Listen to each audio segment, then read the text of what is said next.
Farm for Profit Podcast. Take a listen, have a blast. Farm for Profit Podcast. Learn about farming while having a laugh. Farm for Profit Podcast. Well, Corey, we had Todd Dale on here from Estes Concaves to talk to us about getting our combine set for wheat harvest, small grains. Yep. And that season's pretty much sailed right now, and we're getting ready to start preparing for soybeans here in the Midwest. Yeah, getting ready for all the fall harvest crops, getting our combines ready, giving them the once over, twice over, trying to get through the shops and all that. And, one of the best things you can do is for harvest is to make sure your machine's ready to go, because downtime is a killer. An inefficient combine, especially in these markets, if you're leaving kernels out there on the ground or reduce quality, anything like that, anything that we can do to help not do that would be great. So welcome back, Todd. We're ready to get and pick your brain on what we should be doing to get our combine set for soybeans. First of all, though, You gave us all those tips for small grains. How did the wheat harvest and everything go? I think it went really well. So we had quite a bit of feedback on our new system, and it was all as good as it's been with the new XPR3s for the wheat harvest. And I'm actually right now in South Dakota, where they're just getting into their spring wheat crop. So the winter wheat's done and harvested, and we're far enough north here from this line that I'm at now, about central South Dakota. From here north, it's pretty much all spring wheat, and then we're just about right on the line where they do get some winter wheat. Winters aren't too terribly hard, apparently. Some varieties make it through. So, but yeah, really good. I mean, I think the yields in general were above maybe what some people were expecting going into it.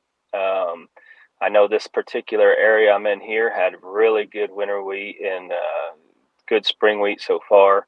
And several of the folks have said, "Hey, saw your guys' last podcast. Tips seemed to work all right for them. So I guess we did okay in most regards." Okay, good. Let's do the same thing for soybeans. Well, before we even do that, you mentioned the XPR3s, and I know we mentioned it last time. I've got XPR2s in my combine. What was the difference between those again? So the threes, the big thing is the number one concave's different. The bars are on a helical slant, and what that mainly is going to do two things: increases the threshing quite significantly, because it lines up better with the material wrap around the rotor. So it's going to thresh better. That allows us to get rid of using any cover plates. So this summer crop season is predominantly a season where we get a lot of cover plates in the past, and we've been able to get away from that with these XPR3s. Great. So sounds like it's just going to make it a lot easier experience to set and all that kind of stuff. Yeah. So simply put, it's a lot of the time I was able to tell folks, set your concave to 8, your rotor to 850, and I wouldn't hear back from them. That was close enough, and that's really neat to be able to have one setting you can rely on. Just say if your wheat's 50 to 150 bushel an acre, use this setting. It's going to be really good. Okay. So that was good. All right. Now let's get into setting combines for soybeans. Are you sure? I am ready. We can do it now? Yeah. And this is one of my biggest pains in the butt, because it seems like there's so many different varieties of soybean. We're taking the whole plant into the combine opposed to just stripping an ear. So there's just a lot of different variables. Let's get into the nitty-gritty on setting a combine for soybeans. Soybeans are tough. I mean, it's one of the toughest crops to set a combine for, because not only that, but think of the difference in soybeans from 15 years ago. How much greener they are now, how much tighter the pods are, how much better the yield is, quite frankly. I mean, it's a better yielding plant than it's ever been. The seed companies and all their technologies that's gone into these seeds and plants has just unfortunately made it a tough job for combines, especially if you're out there harvesting pre-frost. A frost date for us typically ends up being middle to the second half of October, probably, where I know, it seems like frosts come later, which means aggravation of cutting soybeans may last longer, because a tough green stem is always a lot harder to cut and clean and separate than a ripened dead soybean plant is. So big key with the soybeans is still trying to keep the machine full. And typically what happens, we go out there, you hear it grumbling and groaning, and you want to kind of back off, and you think you're about to plug it, and maybe you are. I don't want to make it seem like combines don't plug, because they do. They do. But that's kind of the fine line you got to walk, and keeping a machine full. And so one way that I think really helps is by tightening the concave clearance, closing it down more than you think you should. So one thing I'll tell folks if they ask is, you're going to need rotor speed. It's going to have to be on a higher gear, whether that's a Deere or a case combine. You're going to have to be 600 to maybe even 800 for a rotor speed, which seems like a lot, and I get it, but that's about what it takes. And then a tighter clearance, just to kind of keep that gap full of as many beans as you can, so you can continue the threshing of the grain on grain, as well as the grain on steel of the concave. So keeping it tight and fast, and trying to do the best job you can of keeping it full safely, not plugging it, but keeping it full. So that gets you into like feed accelerators on the Deere combine, feeder house speeds on the case. Run them up, run them fast, because those things are typically get a bad rap for damaging the grain and damaging the seed. But if it's that hard of threshing, where you got a lot of green ropey stems, vines on the beans, maybe some leaves yet, run it in fast. That's only going to help you. It's not going to damage a well protected seed like it is when it's a green plant. It's going to just help the feeding process that much more. So when I hear fast and tight, that does sound like quality, like going to go down, right? Like it's going to split my beans and things like that. Does the XPR3s and the XPR2s, do they help just get that bean off there so it's not going to be getting damaged? Yeah. So we've got a lot of our customers, it seems like, that have seed beans. And if you don't know anything about growing seed beans, if the quality's not good, it's just a normal bean. You lose your premium by not having a good quality soybean to sell. So the last few years have been tough. Like I said, a lot of green stems, a lot of green beans.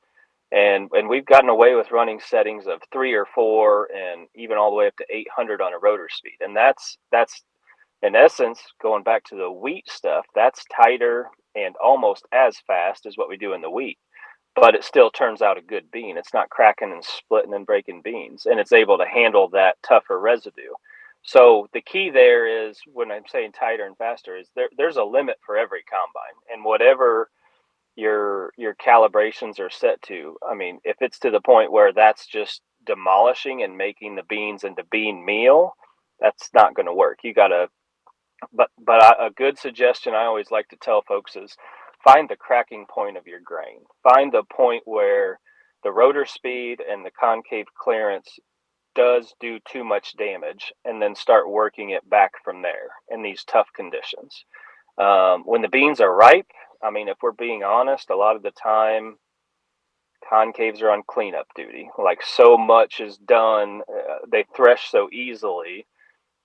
So much is done by the drum of the feeder house, the header drum, feed accelerator. Like, a lot of the beans are already threshed at that point. So there's not a whole lot. I don't want to say there's not a whole lot, but there's much less of a taxing job for the combine to do it, or the concaves and rotor to do, when the beans are dry and ripe. So you could be, any type of a setting there is going to work fine for you. Should work fine for you. Yeah, that does seem like we always get into a point mid to late harvest of soybeans that they're just drier than you want them to be, and they're shelling at the head, and they're hitting the windshield and all that kind of stuff. So I imagine you kind of maybe back off on your tightness and speed once you get to that point.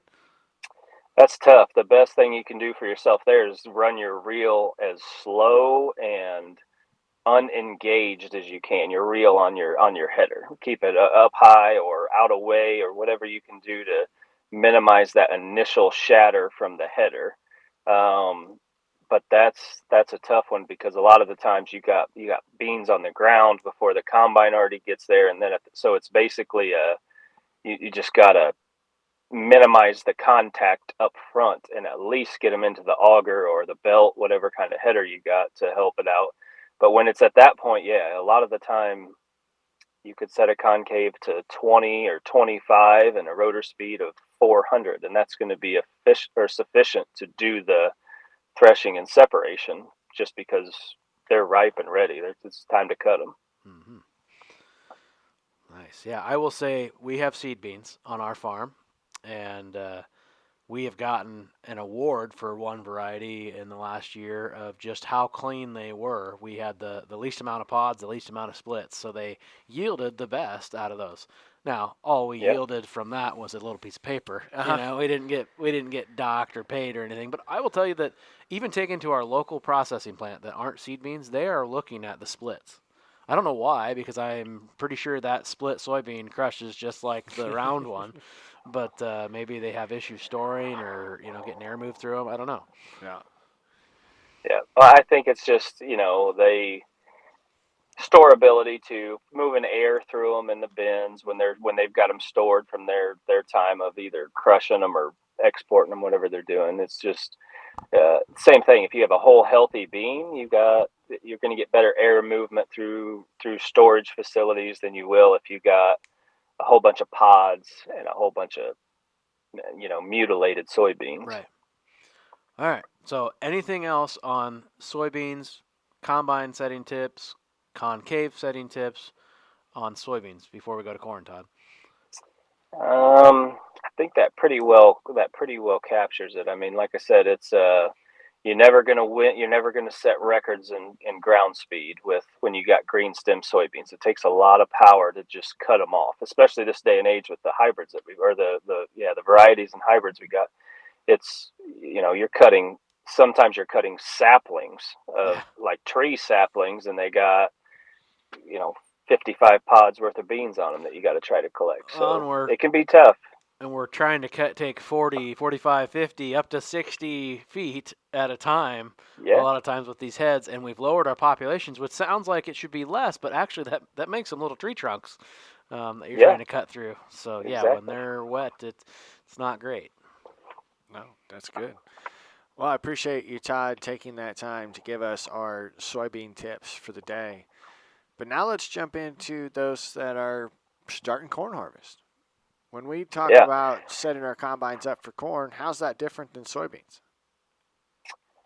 Well, corn's it's the same type of thing because a lot of the time you're in essence killing the plant by running the combine through it. Same thing with the soybeans. There's a lot of green left, especially early on if you're trying to get them out, get the crop out at a 24, 25 in that moisture range.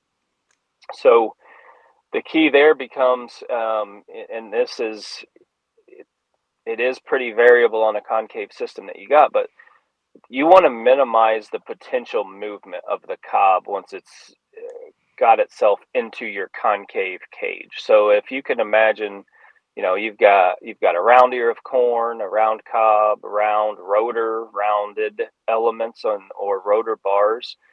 You don't want that cob to be able to like roll and twist and things like that. You want it to stay like as linear to the rotor as you can. So you want it to almost be pinned between like the rotor and the concave in a perfect world. And I understand we're not, that's an unrealistic expectation, but that's what you're hoping to do. So a lot of the time closing a concave clearance down to match the circumference of the ear is what you want to do. And that's one place where our XPR bar will shine, as you can get away with running some tighter clearances like an 18 or 20 inch gap on your rotor clearance and a rotor speed of right around 300 300 RPM. So 18 to it's a 22 combination. millimeter?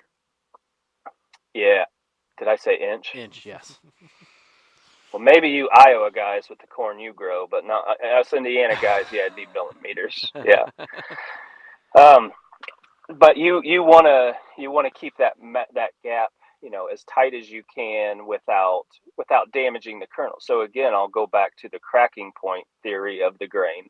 It's always good to know at what point your combine is too aggressive for your grain. So when is it cracking a high volume or a high percentage of kernels? And at that setting's no good. You got to go up from there, or you got to go more open from there, or you got to slow your rotor down slightly. One of the two, and sometimes I wish I could tell you every time what the secret is, but sometimes for me it's slowing my rotor down 20 more RPMs. For you, it might be opening your clearance up 2 more millimeters. It's just hard to know exactly which one is going to be the correct way to do it. But basically, you want to just minimize the potential movement of a corn cob once it's in the rotor cage. Shrink its space to twist and tumble, and be able to get it cleaned off the cob as best you can. The other thing that really helps with corn is a lot of air volume on your cleaning system. So there's several different theories out there with setting a cleaning system for corn. I subscribe a little bit more to the theory of, if I'm setting a combine and I want clean grain, if I'm putting in my own bins, I don't want a lot of cob. I don't want a lot of stalk. I want that stuff to get out of the combine. All I want is whole, healthy kernels. And so if it takes me running a fan speed of 1250 or 1300 and I can keep it in the combine at that, I'm good. I like that. The more air, the better. If I have to chaffer clearance, I want it to be as far closed as it can possibly be, because that's going to minimize my trash and damaged crop, or damaged material that's getting in there.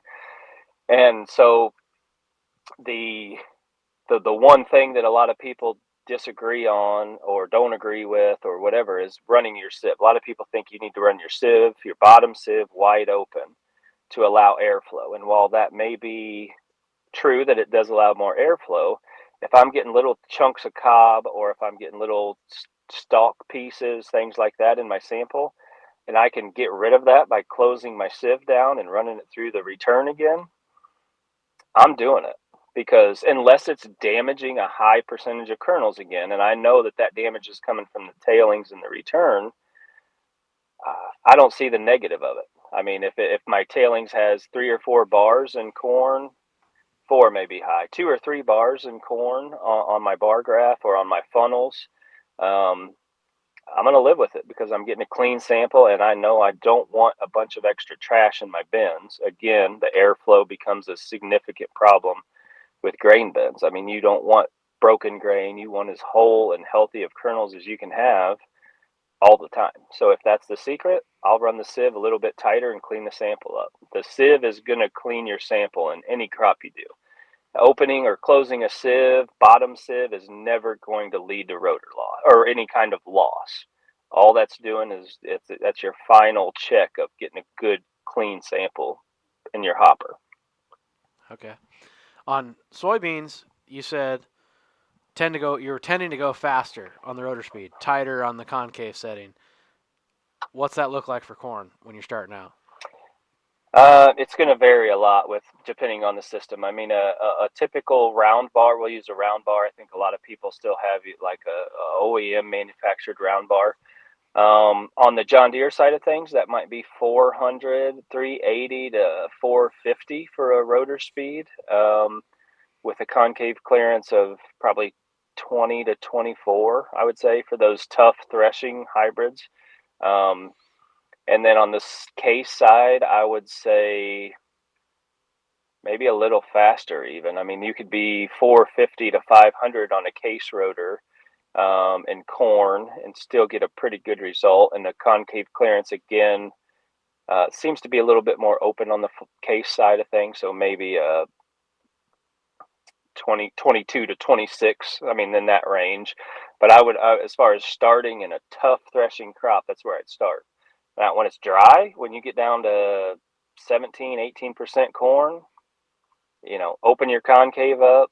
A lot of times you can slow the rotor down a little bit if you want, and that's just going to help your quality that much more, and drive as fast as you can drive and keep it all in the combine. What's that So look like on the XPR side of things then? pretty similar, a little bit tighter. We can get away with a little bit tighter clearances on the concaves because of the design of the bar. So the old trick where you take a box end wrench and you slide it over the cob, and if it's a 20 millimeter wrench, then you set your concave to 20 millimeter. That's a rule of thumb that a lot of people still ask us questions if it still applies, and it kind of does, but you'd want to take away a few millimeters. So if it's a tough threshing variety, or the kernels are just got the depth of the kernel is really sunk into the cob, and that cob ends up being 22 millimeters of 22 millimeter wrench fits, I'd set the concave at about 19 and let it really minimize the potential for movement of that cob. And I'd set the rotor to really, our rotor speeds on the XPRs don't get much above 320, 330. They're going to be pretty low all the time. So that's one thing that is a big reason where we get such a difference in quality between some other concave systems, is that we can slow the rotor down, and that'll provide us with quite a bit better quality on the seeds. So one thing we might be looking at is there might be a basis opportunity to get started really early this fall with not good crop prices and all that, but yet wanting to get the corn moving, and people might want to start a little wetter than they're used to. Is there anything different we should be thinking about on the wet corn side of things? No, not really. I mean, you got to be able to get it through the less trash you can bring in with corn, especially at high moistures, also incredibly key. So when you're talking about what are we looking for on the combines, I'd add the headers to that too, especially corn head. You want your stripper plates, your deck plates, your chains, all of that stuff in as good of shape as it can be in, especially if you're going to push the limits a little bit more with moisture, because you don't want to bring in, and even your rolls, probably your stalk rolls more than anything. You want to bring in the stalk or the ear, and that's it. But when it's wetter, you tend to get more plant in the combine too. So that's going to slow your ground speed down, take more power, and that's also typically going to add some more rotor speed to it to help. It doesn't only have to thresh the corn from the cob, it's got to get that separated from all the other additional trash, the green leaves, the fodder that's really tough. So an added rotor, increasing your rotor speed in those conditions is going to be your best solution to limiting loss. But at the same time, that's going to cause damage. You're going to have to find a damaged amount of grain you're willing to live with in those high moisture, those 27, 28 plus situations of moisture. But I think of a lot of them, you're going to, it's going to be, if you're getting some drying premium or basis contract that you can get ahead of, still probably going to pay, even if the grain's a little bit damaged. And if it's a little bit damaged and it's going to the elevator, okay, that's something you don't have to deal with in your own bins, basically. So right. If there's a time to do it, that would be the time to do it. But it's going to take a little, as it's a little bit wetter, it's just going to take a little bit more rotor speed to make sure you're at least getting all the grain in the combine and not losing any. Well, good. Todd, this has been a pleasure, an absolute pleasure, just as always. I know you just provided a ton of value to me and hopefully all of our listeners, so it'll be great to share all these tips and have them curated so that way when we forget, even next fall, when we get in the combine, we can go back and pull these up. So thanks for spending the time doing that. Yep, no problem. If our Appreciate listeners, it. Good time as always. If our listeners want to learn more about the XPR3s and what you guys have in store, how best do they look you up? Just probably Google Estes Concaves. It's going to be, it'll pop up and everything. Our website's estesperformanceconcaves.com. All the information that you should, a lot of, that you need to get started on the investigation process if it's something you want to move forward with, and then give one of us a call. We got phone numbers listed on there. Be happy to talk with you. Awesome. Well, thank you much for your time.